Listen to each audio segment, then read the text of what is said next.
just this last thing, like what's some advice you would have for a parent that has a kid, you know what I'm saying, that they want them to go to the next level, want them to play, like what's some of the steps that they need to take to get their kid to that next level? You know what I'm saying?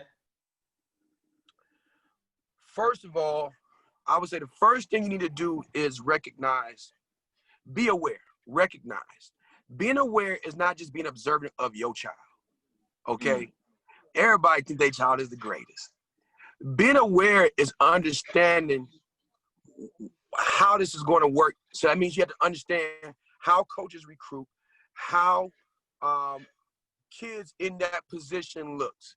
So if you're say you got a 5'8" running back at your school, at your house, and he's explosive, you need to expound on his footwork, expound on his speed, because when you're that short, you better be that much faster and stronger and explosive.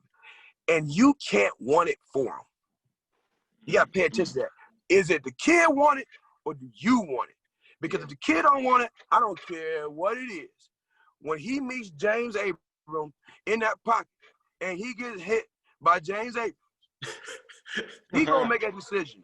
Everybody been hit in that way when you had 1,000 thoughts come to your head and you like, do I want this? You can't want it for him. So you have to understand the situation, understand recruiting, understand not just your baby, and then you can't want this more than your child.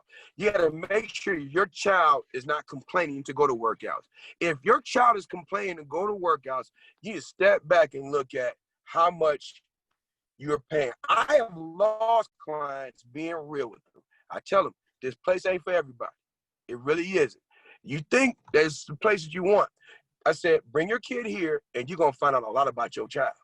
And you can then know how much money you need to be spending in this direction. So I think the best advice I can ever give a parent is be aware of what it takes, not just your child, and be aware of how much your child wants this. If your child don't want it more than you, step back. That doesn't mean she can't accomplish great things. It's just right now they're not mentally ready. And all you're going to end up doing is falling out with your child. Because the relationship y'all supposed to be having, y'all not having, because you trying to force something that she or he is not ready to receive. And it's what it is.